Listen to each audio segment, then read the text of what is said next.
कहानी का शीर्षक है गूंगा। तो अब कहानी प्रारंभ करते हैं। सुनिए कहानी। सज्जन पांड्या को दूर से देखने पर लगता था कि कोई अंग्रेज चला आ रहा है। सुर्ख गालों पर सुख, संतोष और स्वास्थ्य की चमक ऐसी थी। उनके हाथ में कुछ ऐसा यश था कि उनकी प्रतिभा का स्पर्श पाते ही मुरझाए हुए मरीज भी चंगे होकर बैठ जाते थे। उनकी फीस भी उनके व्यक्तित्व की ही बात रोबीली थी। ऐसा वैसा व्यक्ति तो उनकी फीस सुनकर पीला ही पड़ जाता, पर रोगी के पीले चेहरे से भी उनकी आंखों में करुणा नहीं भरती। कभी भी वो अपनी विकट फीस में थोड़ा बहुत अंतर जरूर कर देते थे, बशर्ते कि मरीजा सुंदरी हो या मरीज किसी मौलिक बीमारी का नमूना हो। पर असंख्य रोगियों को जीवन दान देने वाला यह मसीहा अपनी पत्नी का इलाज नहीं कर सका। एक ही पुत्री को जन्म देकर उसकी पत्नी प्रसूता काल में ही पगला गई और सज्जन उसे ठीक भी नहीं करवा पाए। 16 वर्ष से वह आगरा के पालक पागल खाने में पड़ी हुई थी। बीच बीच में सज्जन उसे देखने भी जाते थे और कुछ लोग तो कहते थे कि वह उतनी पागल नहीं है कि उसे घर न लाया जा सके। पर सज्जन कभी लौट कर पत्नी के उन्माद का प्रसंग भी पुत्री के सामने नहीं छोड़ते। न पुत्री ही कुछ पूछती। सर्जन की कन्या का नाम कृष्णा था। रंग था गेहुआ, मुख श्री अनुपम थी, सघन बाल काले। वो ढीली ढाली चोटी गूंथ कर पीठ पर डाल देती थी। माँ के अभाव को पिता के स्नेह ने कभी भी खटकने नहीं दिया। देख रेख की लगाम तो नहीं थी, पर पिता का शासन कड़ा था। कृष्णा ने पढ़ाई के साथ संगीत और नृत्य की शिक्षा भी प्राप्त की थी। पैरों में घुंघरू बांधते ही वह स्वर्ग की अप्सरा बन जाती थी। बड़े से बड़ा कला मर्मज्ञ हो या नृत्य संगीत से एकदम ही अनभिज्ञ, कोई अरसिक, सब उसके नृत्य की रस माधुरी में डूब जाते। यही उसके नृत्य की खासियत थी। एक बार एक नृत्य तो 3 घंटे तक नाच कर उसने दर्शकों को मंत्र मुग्ध कर दिया। जिस समय उसने तालियों की गड़गड़ाहट शांत हुई, एक और व्यक्ति की भी आंखें तरल हो गई थी। वह था तरुण स्क्वाड्रन लीडर डी.वी. डिसूजा। वह कृष्णा के पड़ोसी डॉक्टर डिसूजा का पुत्र था। उसके पिता सर्जन के क्लिनिक में ही काम करते थे और सर्जरी में ही हाथ में छुरी लग जाने से टिटनेस से उनकी मृत्यु हो गई थी। प्रत्येक पिता की मृत्यु के बाद मातृहीन डिसूजा सर्जन के साथ ही छुट्टियां बिताता था। कृष्णा के आकर्षण जाल में वह किस बुरी तरह से फंस गया था, उससे वह जिस दिन उसके नृत्य को देखा उसी दिन वह जान पाया। स्वभाव से ही सजीले उस सौम्य गोवानी युवक पर सर्जन का अत्यंत स्नेह था। उसके लंबोतरे चेहरे पर सांवले रंग की चमक थी। पतली मूछों के नीचे उसके पतले होठों पर सदा संयम की चाबी लगी रहती थी। वह बड़े ही नम्र स्वर में बोलता, बड़े ही सलीके से कपड़े पहनता। उसके जूते ऐसे चमकते थे कि चाहे तो कोई उसका अपना मुंह देख ले। सर्जन उसके जूतों की इसी चमक पर फिदा थे। शाबाश बेटे, तुम्हारे जूतों की चमक देखकर हमारी तबीयत खुश हो जाती है। जो शख्स अपने जूते इतने चमका कर रखता है, उसका दिल तो हमेशा ही चमकता रहता होगा। पता नहीं सर्जन का कथन किस अंश तक ये सच था, पर डिसूजा का दिल सचमुच एकदम साफ था। वो कितना ही कृष्णा से बचने की कोशिश करता, लेकिन कृष्णा उसे घेर ही लेती। इसी बीच सर्जन को अपने निसंतान बूढ़े चाचा की क्रिया निपटाने के लिए पहाड़ पर जाना पड़ा। लेकिन इसी बीच सर्जन तो शुद्ध ब्राह्मण, कुआनी, बिना कान पर जनेऊ चढ़ाए हुए कभी भी बाथरूम में नहीं जाते थे। लेकिन कृष्णा भटक गई उनकी अनुपस्थित में। 13वीं करके लौटे तो पुत्री की आत्मा भटक चुकी थी। 13वीं पर लौटे तो चित्त प्रसन्न था। सुजनों ने उनकी पुत्री के लिए एक हीरा सा टुकड़ा वर ढूंढ दिया था। कृष्णा उन्हें लेने एयरपोर्ट पर आई थी। बहुत खुश थी। उसकी एक बूढ़ी काकी थी, कांतम्मा भी, वर्षों पुरानी बूढ़ी भी साथ में आई थी। नम्रमुखी कन्या उन्हें पीली सी लग रही थी। पापा, मेरे लिए पहाड़ की मिठाई बाल सिंगौड़ी लाए हैं? बच्ची की तरह मचल कर कृष्णा ने पूछा। हाँ हाँ, लाया क्यों नहीं हूँ। और भी एक चीज़ लाया हूँ, तुम अपनी दुलारी बेटी के लिए जानती हो क्या? सज्जन ने मुस्कुरा कर कहा। कृष्णा बोली, क्या पापा? एक सुंदर सा वर, जिसे ढूंढने ही शायद भगवान ने मुझे पहाड़ पर भेजा था। सज्जन ने कनखियों से बेटी की ओर देखा और ममता से उनका गला भर आया। थोड़े ही दिनों में उनकी बेटी पराई हो जाएगी। कृष्णा का चेहरा आश्चर्यजनक रूप से सफ़ेद लग रहा था। वो पहले तो गुमसुम हुई, लेकिन बाद में थोड़े स्वर में बोली, आपको मेरे लिए वर नहीं ढूंढना होगा, मैंने अपना वर ढूंढ लिया है। सज्जन दंग रह गए। कहती क्या है लड़की, कहाँ से वर ढूंढ लिया? यहाँ तो अपने समाज का एक भी परिवार नहीं है। क्या बात कर रही है पगली, कैसा वर? उन्होंने स्वर को करुण बनाते हुए पूछा। हाँ पापा, मैं विकी से ही शादी करूंगी। सामान्य सी किशोरी के कंठ की दृढ़ता में कहीं भी नम्रता की मिठास नहीं थी। सज्जन क्रोध से कांपते हुए चुपचाप अपनी मूछें नोचने लगे। सामान्य सा पायलट डिसूजा, उस पर भी ईसाई, और कहाँ कुमाऊं के महापंडितों के खानदान की पुत्री कृष्णा। कार घर पहुंची। डिसूजा को बुलाने के लिए आदमी भेजा। पता लगा डिसूजा मद्रास चला गया है। शासन की लक्ष्मण रेखा पुत्री को बांधकर सर्जन निश्चिंत हो गए। बिना उनसे पूछे अब वो गुसलखाने भी नहीं जा सकती है। सर्जन को इसी बीच जयपुर सेमिनार में जाना पड़ा। इसी बीच में कृष्णा ने डिसूजा को वहाँ बुला लिया और वो लोग लुक छिप कर मिलने लगे। पापा के आने में केवल 8 दिन बाकी हैं विक्की। एक दिन कृष्णा ने उसकी छाती पर माथा टेका कर कहा, तुम्हें 5 दिन बाद लंबी ट्रेनिंग के लिए फ्रांस चले जाना है। क्यों ना हम सेंट पाल के बूढ़े पादरी की खुशामद कर शादी कर लें। पापा फिर कर ही क्या लेंगे। एक शाम दोनों जंगलों में खो गए। बच्चों की भांति एक दूसरे का हाथ कस कर पकड़े सेंट पाल से लौटे। तीसरे दिन डिसूजा चला गया। सर्जन लौटे। 2.5-3 माह तक मरीजों में फंसे रहे। एक दिन लेटे लेटे हुए अखबार पढ़ रहे थे कि पहले ही पृष्ठ पर तरुण भारतीय पायलट की मृत्यु का समाचार पढ़ा। डिसूजा की मृत्यु हो गई है। वे मन ही मन ईश्वर को लाख लाख धन्यवाद दे रहे थे कि उन्हें एक चीख सुनाई पड़ी। कृष्णा उनके पीछे ही खड़ी थी। उसका रोना और कोई न सुन ले, ये सोचकर सर्जन ने चट से उसे उसके कमरे में ढकेल कर अंदर से सिटकनी लगा दी। कृष्णा सिसकती रही। क्या तूफान मचा रखा है तुमने? कोई नादान बच्ची तो नहीं? तुम्हें पता होना चाहिए कि तुम्हारी शादी तय हो चुकी है। बाल बिखराए कृष्णा तड़क को बोली, मेरी शादी हो चुकी थी पापा। क्या बकती है? सर्जन ने तिलकिला कर अपनी बेटी को डांटा और उसकी तरफ हाथ उठाया, लेकिन फिर चेष्टा को रोकते हुए अपना हाथ खींच लिया। हाँ पापा, 3 माह पहले सेंट पाल के पादरी ने हमारी शादी करवाई थी। विकी मेरा पति था। उसके होंठ कांपने लगे। चुप कर बेहुदी, तुम अभी नाबालिग हो, शादी हो ही कैसे सकती है? गुस्से से पैर पटक कर सर्जन धड़धड़ाते हुए पादरी के पास गए। न जाने कितने के चेक से उसका मुंह बंद किया। लौटे तो पादरी को कृष्णा को समझाते हुए बोले, मैंने पादरी को समझा दिया है, वो सब रिकॉर्ड जला देगा। खिलवाड़ को कोई भी धर्म शादी नहीं कह सकता। पर एक बात और है पापा। फिर कृष्णा सिर झुकाकर बोली। सर्जन ने चीख कर पूछा, क्या? उसने बोलिया, मैं मां बनने वाली हूँ। दोनों हाथों से उसने मुंह ढांप कर सिसक उठी। नियत से जूझ कर सर्जन अब धराशाही हो गए। रात भर वे पिंजड़े में बंद शेर की तरह चक्कर लगाते रहे। सवेरा होते ही उन्होंने कमर कस ली और वे अपनी पुत्री को यह कह करके लेकर चले गए कि सगाई करने जा रहे हैं। मार्ग में उन्होंने बेटी को बहुत समझाया कि 18 वर्ष की उम्र है, भी अकेली कैसे जिंदगी काटेगी। वह दिल्ली के एक बड़े महिला आश्रम की संचालिका काशीबाई को जानते थे। कुछ वर्ष पूर्व उसका ब्रेस्ट कैंसर हो गया था। उन्होंने उस विधवा सुंदरी को कभी जीवन दान दिया था। आज उसी का प्रतिदान मांगने जा रहे थे। सब कुछ सुनकर काशीबाई हंसकर बोली, आप निश्चिंत रहें सर्जन, किसी को कानो कान खबर नहीं होगी। भाग्य ने सर्जन पर दया करके समय से पूर्व कृष्णा को मुक्ति दे दी। सतमासी पुत्र का जन्म देकर 4 माह बाद घर लौट आई। कुछ ही दिनों बाद उसके विवाह की तैयारियां जोर शोर से होने लगी। 7 फेरे लगाकर सप्तपदी पूर्ण हुई तो सर्जन के दिल का पहाड़ हट गया। काशीबाई पर उन्हें पूरा भरोसा था कि किसी को कानो कान खटका भी नहीं हुआ था।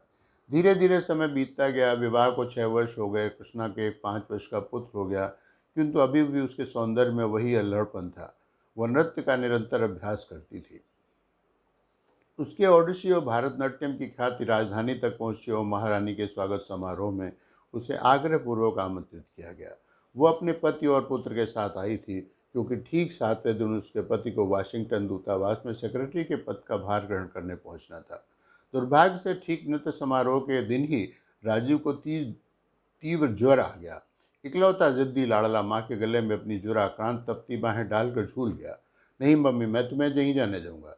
बड़ी कठिनता से उसे एक इलेक्ट्रिक ट्रेन और चॉकलेट का लालच दे करके उसको छुट्टी मिली। उस दिन के नृत्य प्रदर्शन ने उसके गले में कीर्ति की जयमाला डाल दी। स्वयं महारानी एलिजाबेथ ने उसके दोनों हाथे पकड़कर उसे बधाई दी। प्रशंसा और तालियों के नशे में झूमती वो पति के साथ कार में घर लौटी थी।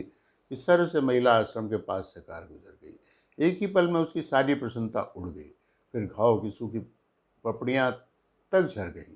वही आज नासूर बन गया था। घर पहुंची और बच्चे को छाती से चिपटा कर लेट गई। पर सो नहीं सकी। माँ को पाकर राजीव ने प्रसन्नता से छाती में मुंह छुपा लिया। पीपल के पेड़ के साय में गिरी आश्रम की छोटी सी कोठरी की में एक मूंज की झूला सी चारपाई पर एक अभागा सो रहा था। उसके पास मुंह छुपाने को किसी की छाती नहीं थी। उसे सदा के लिए छोड़ जाने पर भी माँ ने किसी प्रकार का समझौता नहीं किया था। न उसे माँ के लौटने का इंतजार था, न विक्षोभ का उसे दर्द था। वो दिन भर आश्रम के लावारिस बच्चों से पिटता रहता। उसकी शांत आंखों में एक अजब उदासी थी। न वो किसी से बोलता, न किसी से झगड़ता। झगड़ता भी कैसे? वो तो बहरा था, और बोलता भी क्या? बेचारा जन्म से ही गूंगा था। कृष्णा को यह सब कुछ पता नहीं था। 5 वर्षों में वो कई बार उसे देखने को व्याकुल हो उठी थी, पर उसने पापा को आश्रम में पैर न रखने की का वचन दिया था। फिर क्या पता, शायद वो मर ही गया हो। बेचारी कृष्णा क्या जानती थी कि ऐसे बच्चे जिनकी मौत की मिन्नतें मांगी जाती हैं कभी नहीं मरते। जाते हैं वे जिनकी जिंदगी की भीख के लिए दामन फैलाए जाते हैं। सोमवार को उसे विदेश जाना था। बच्चों का बुखार उतर गया था और वो अपनी रेल से खेल रहा था। पति कहीं गए थे। कृष्णा ने अपनी कार निकाली और उसी दुकान पर जा पहुंची जहां से उसने खिलौने की रेल खरीदी थी। ठीक वैसी ही रेल खरीदी, एक बड़ा सा भालू लिया और कई चॉकलेटों से बैग भर कर आश्रम की ओर चल पड़ी। थोड़ी दूर पर कार पार कर उतरी और कलेजा उसे धड़कने लगा। क्या पता काशीबाई की कहीं बदली हो गई हो। साहस कर भीतर गई तो काशीबाई गेट पर ही मिल गई। ओह तुम, वाह, आओ आओ, दफ्तर में ही बैठे। हाथ पकड़कर उसे भीतर ले गई। आज बहुत दिनों बाद याद किया। उसके स्वर में तीखा व्यंग था। आती कैसे? पापा को वचन जो दिया था, कहकर कृष्णा ने माथा झुका लिया।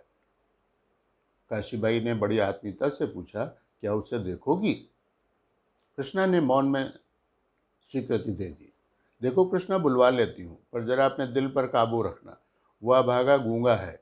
ये नौकरानियाँ बहुत ही बदमाश हैं। जरा भी सुबह हो गया तो ब्लैकमेल करना भी जानती हैं। पुरंदेई, कहकर उसने घंटी बजाई। एक अधेड़ सी जल्लाद औरत आकर खड़ी हो गई।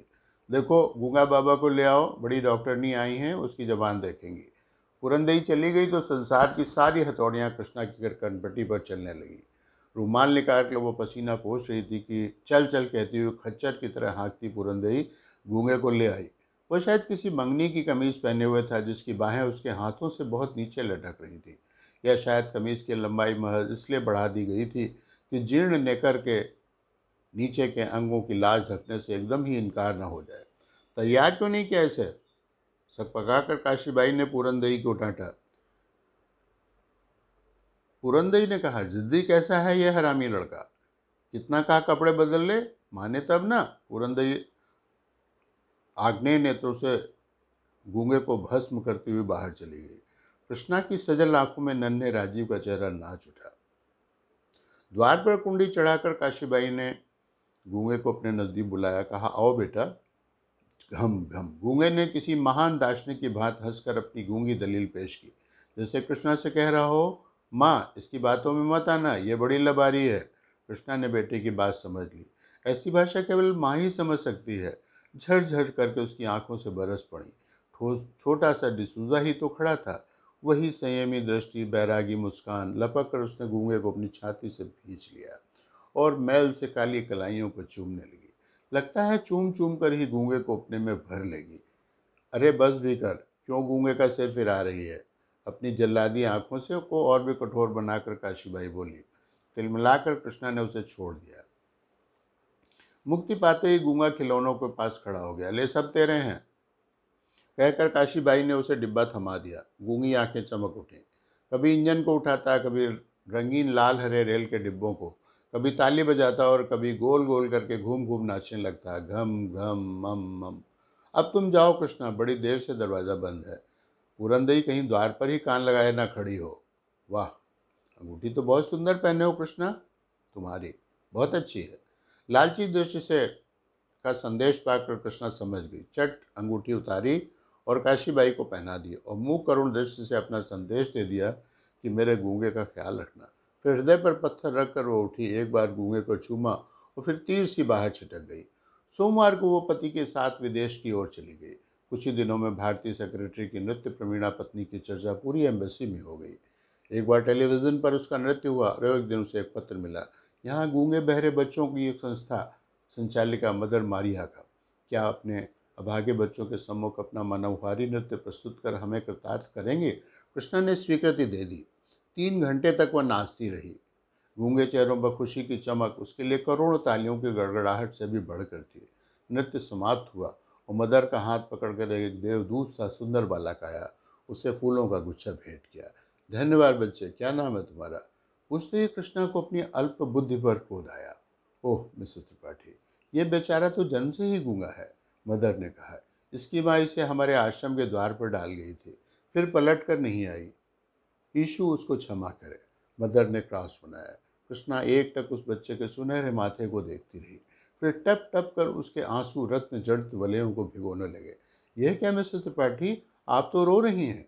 आश्चर्य से मदर ने पूछा और फिर बढ़कर उन्होंने कृष्णा के दोनों हाथों को चूम लिया। काश ऐसे ही प्रत्येक मानव दूसरे के दुख दर्द को समझकर रो सकता। एक विदेशी गूंगे बच्चे के लिए आपकी आंखों में आंसू देखकर मुझे बहुत प्रसन्नता हो रही है। बेचारी मदर क्या जानती कि वे आंसू केवल उस विदेशी गूंगे बालक के लिए ही नहीं थे, वे उसके लिए थे जो अपनी दुबली कलाइयों से खिड़की की सलाखों को जकड़े कहीं सो रहा होगा। उसकी याद छाती से एक मैला सा कपड़े का भालू चिपका था। उसकी रेल काशीबाई ने आश्रम के खिलौनों के कमरों में बंद कर दी थी। वह कितना रोया था, पर कौन सुनता। आश्रम में मोटरों में बैठकर खादी की टोपी लगाए मेहमान आते, बच्चे को साफ कपड़े पहनाए जाते, मिठाई बंटती, पर गूंगा मिठाई फेंक कर अपनी रेल के लिए मचलता रहता। समुद्र की उत्तंग लहरों की भांति नाना तर्क वितर्कों की लहरें उसके नन्हे से कलेजे के कछार पर फिर सिर्फ पटक पटक कर लौट जाती। वह कितना पूछना चाहता था कि मेरी रेल क्यों छीन ली? इतने मेहमान आते हैं पर वह क्यों नहीं आती जिसने मुझे चूम कर खिलौने दिए थे? आज मेरी पीठ पर काशीबाई ने बेंत क्यों मारे? मैंने तो पूरन देवी की पीठ पर सिर्फ दांत ही काटे थे। और वह जो रोज मुझे मारती है उसे बेंत क्यों नहीं पड़े? पर वह बागा कुछ भी नहीं पूछ सकता। अंधे बेजान भालू की छाती से चिपका कर खिड़की के अंधेरे कोने में दुबक गया है, जहाँ थोड़ी देर तक न उसे काशीबाई ढूंढ सकती है, न पूरन देवी। 7 समुंदर पार उसकी माँ भी सिसक रही है। शायद उन्हीं लाड़ भीनी सिसकियों की लोरी ने गूंगे को भी सुला दिया। मीठी नींद में डूबा गूंगा अपने गूंगे सपनों की दुनिया में पहुंचकर खो गया। वहाँ न काशीबाई है और न पूरन देवी। वहाँ तो बस बड़ी सी बिजली की रेल है, सोने के पेड़ों पर खिलौने झूल रहे हैं और वही सुंदर सी औरत उसे गोद में उछाल उछाल कर चूम रही है। नींद में ही गूंगा मुस्कुराकर भालू को और भी अपनी छाती से कस कर चिपटा लेता है। कहानी यहीं पर समाप्त होती है। बताइएगा आपको कहानी कैसी लगी। धन्यवाद। नमस्कार।